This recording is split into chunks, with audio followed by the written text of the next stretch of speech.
వ్యాసం వ్యాసకరం వందే మునిం నారాయణం స్వయం.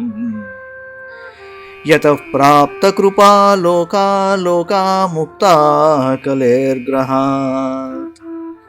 యస్య తుండాచ్యుతశ్చ్యుతో రాజతేయం రసాత్మకః. తమచ్యుతకథా కుంజే సుకూజంతం శుకం భజే. శ్రీధరం శ్రీధరం వందే శ్రీధరైకపరాయణం. శ్రీధరం శ్రీధరం వందే శ్రీధరైకపరాయణం. యస్యైవ శ్రీప్రసాదేన శ్రీధరేయం కృతిః కృతా. రాధా భక్తిర్హరిర్జ్ఞానం తాభ్యాం యా చ సమన్వితా. తాం శ్రీ భాగవతీం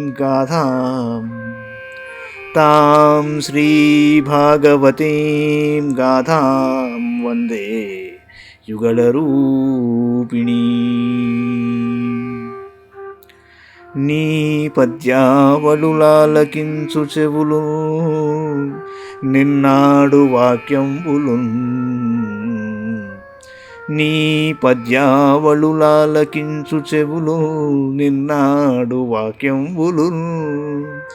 నీ పేరంబనిసేయు హస్తయుగముల్ నీ మూర్తిపై జూపులు. నీ పాదంబుల పొంత మ్రొక్కు శిరముల్ నీ సేవపై జిత్తముల్. నీపై బుద్ధులు మాకు నిమ్ముగరుణను. నీపై బుద్ధులు మాకు నిమ్ముగరుణను. నీరేజ పత్రేక్షణ నీరేజ పత్రేక్షణ.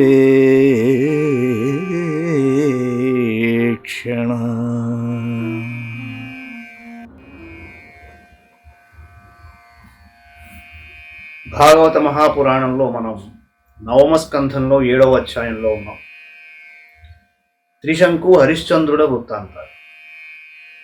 శ్రీ శుకౌవాచ. మాధాతు పుత్ర ప్రవరో యోంబరీష ప్రకీర్తితః. మాధాతు పుత్ర ప్రవరో యోంబరీష ప్రకీర్తితః. పితామహేన ప్రవృతో యౌవనాశ్వశ్చ తత్సుతః. హారీతస్తస్య పుత్రో భూన్మాంధాతృ ప్రవరాయిమే.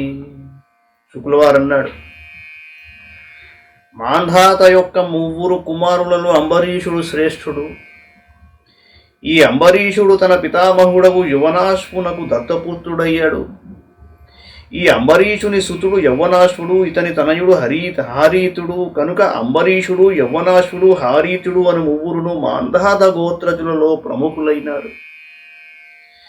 నర్మదా భ్రాతుభిర్దత్తా పురుకుత్సాయ యోరగైః తయా రసాతలం నీతో భుజగేంద్రపయుక్తయా.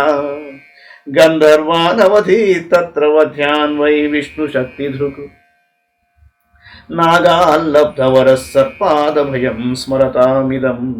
నర్మదాను నాగకన్యను ఆమె సోదరులకు నాగులు పురుకుత్సునకు ఇచ్చి వివాహం చేశారు. తన సోదరులకు నాగప్రముఖుల ప్రేరణతో నర్మద తన భర్తయకు పురుకుత్సుని రసాతలమునకు తీసుకుని పోయింది. విష్ణుశక్తి సంపన్నుడైన పురుకుత్సుడు శిక్షార్హులైన గంధర్వులను వధించాడు. అందువలన నాగరాజు ఈ వృత్తాంతమును స్మరించిన వారికి సర్పభయం ఉండదు అని పురుకుత్సునకు వరం ఇచ్చాడు. త్రసద్దస్యుః పౌరుకుత్సో యోనరణ్యస్య దేహకృతు. హర్యశ్వస్తత్సుతస్తస్మాత్ అరుణోధ త్రిబంధనః. పురుకుత్సుని పుత్రుడు త్రసద్దస్యుడు, అతని సుతుడు అనరణ్యుడు, వాని తనయుడు హర్యశ్వుడు. ఆ హర్యశ్వుని సూర్యుడు అరుణుడు, అతని తనూజుడు త్రిబంధనుడు.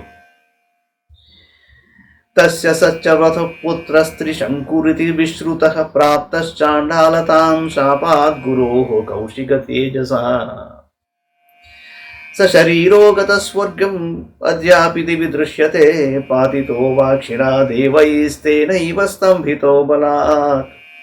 త్రైశంకవో హరిశ్చంద్రో విశ్వామిత్ర వశిష్ఠయో యన్నిమిత్తమభూద్యుద్ధం పక్షిణోర్బహువార్షికం. త్రిబంధనుని పుత్రుడు సత్యవ్రతుడు. అతడు త్రిశంకు నామముతో ప్రసిద్ధి వహించాడు. అతడు తన తండ్రియగు త్రిబంధనుని శాపముచే చండాలత్వాన్ని పొందాడు. కానీ విశ్వామిత్రుని తపప్రభావమున అతడు ఆ రూపముతోనే సశరీరంగా స్వర్గలోకాన్ని చేరాడు. దేవతలు అతనిని దివి నుండి క్రిందికి పడద్రోశారు. కానీ విశ్వామిత్రుడు తన తపశ్శక్తిచే అతనిని ఆకాశమునందే స్థిరంగా ఉండునట్లు చేశాడు. అతడు ఇప్పటికీ ఆకాశమునందు తలక్రిందుగా కనబడుతూనే ఉంటాడు. ఈ త్రిశంకుని కుమారుడు హరిశ్చంద్రుడు. అతని కారణముగానే విశ్వామిత్రుడు వశిష్ఠుడు పోట్లాడుకొని పరస్పరము శపించుకొని కొంతకాలం పక్షులై ఉన్నారు వాళ్ళిద్దరు.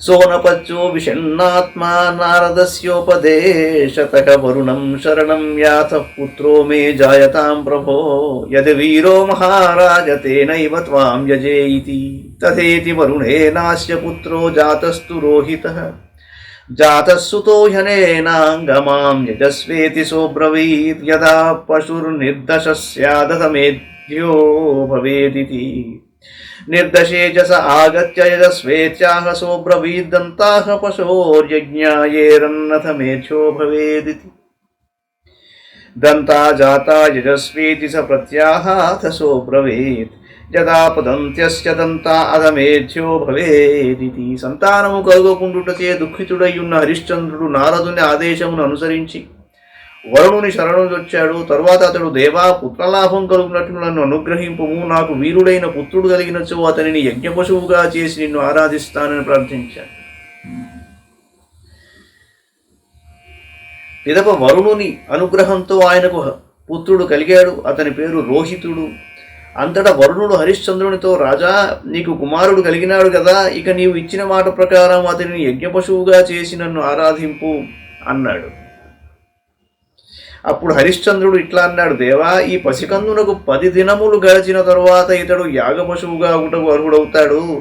10 దినములు గడిచిన తరువాత వరుణుడు మరల వచ్చి ఇప్పుడు నీవు యజ్ఞమును ఆచరింపుమని హరిశ్చంద్రులకు గుర్తు చేశాడు. అప్పుడు అతడు దంతములు వచ్చిన తరువాత ఇతడు యజ్ఞపశువు కాదగును అని ప్రత్యుత్తరం ఇచ్చాడు.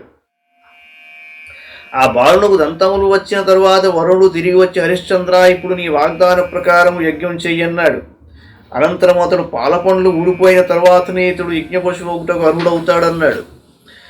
పశోర్నిపతితాదంతా యజస్వేత్యాహ సోబ్రవీద్యతా పశోః పునర్దంతా జాయంతేథ పశు శుచి. కొంతకాలం తర్వాత వరుణుడు తిరిగి వచ్చి, ఇతని పాలపండ్లు ఊడిపోయాయి కదా, ఇప్పుడైనను యజ్ఞమునొచ్చుము అన్నాడు. అప్పుడు హరిశ్చంద్రుడు, మరల ఇతనికి దంతములు వచ్చిన తరువాత మాత్రమే ఇతడు యజ్ఞపశువు అవుతాడు అని సమాధానం చెప్పాడు. పునర్జాత యజస్వేతి స ప్రత్యాహాథ సోబ్రవీత్ సాన్నాహికో యదా రాజన్ రాజన్యోథ పశుశుచి. ఇది పుత్రానురాగేణ స్నేహయంత్రిత చేతసా కాలం వంచయతా తంతం ఉక్తో దేవస్తమైక్షత రోహితస్తదభిజ్ఞాయ పితుః కర్మ చికీర్షితం ప్రాణప్రేప్సుర్ధనుష్పాణిరరణ్యం ప్రత్యపద్యత. పితరం వరుణగ్రస్తం శ్రుత్వా జాతమహోదరం రోహితో గ్రామమేయాయ తమింద్ర ప్రత్యశేధత.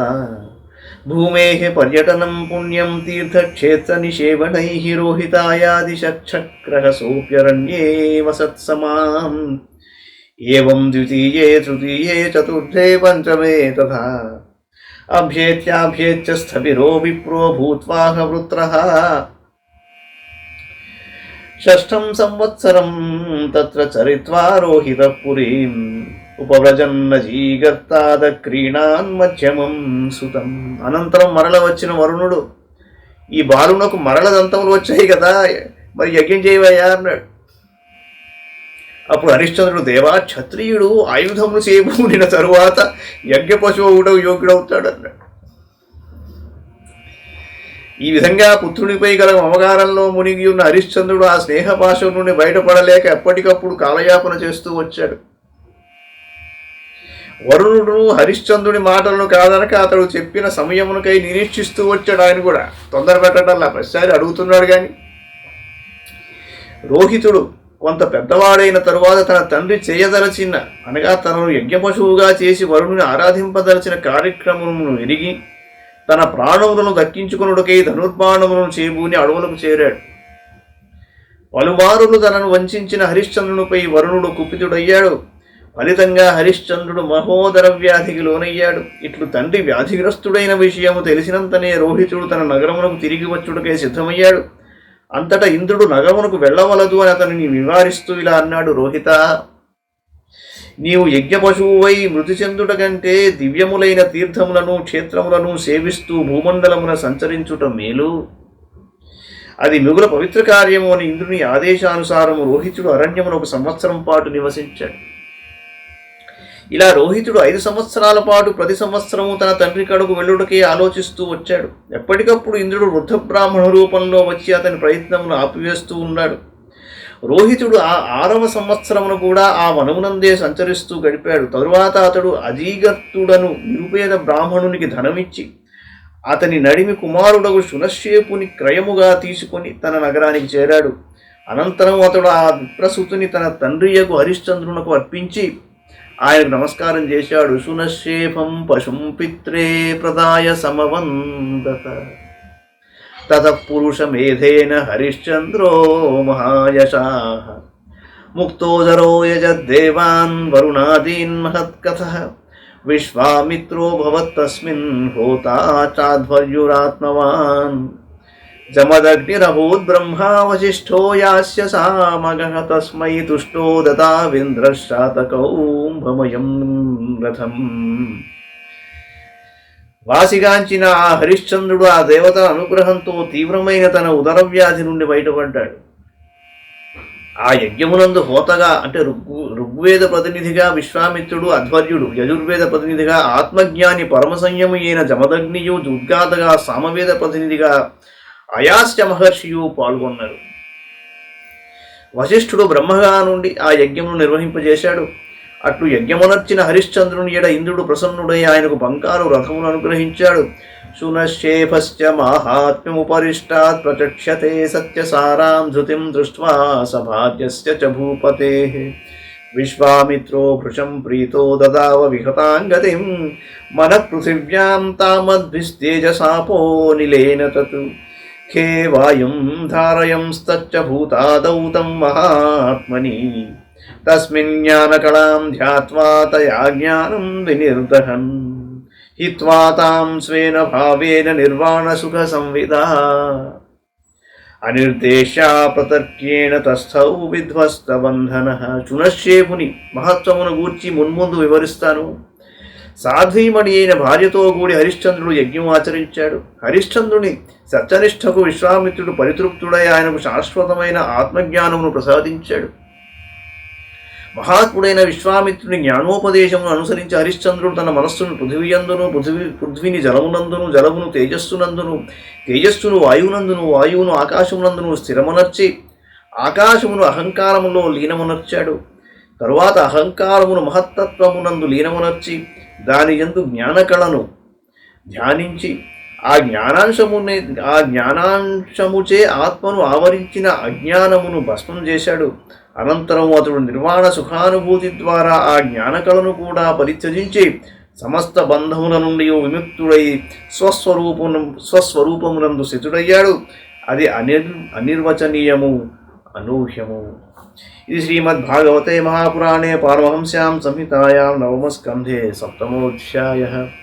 మంగళం భగవాన్ విష్ణు, మంగళం గరుడధ్వజः, మంగళం పుండరీకాక్షో, మంగళాయ తనో హరి. సర్వం శ్రీకృష్ణార్పణమస్తు.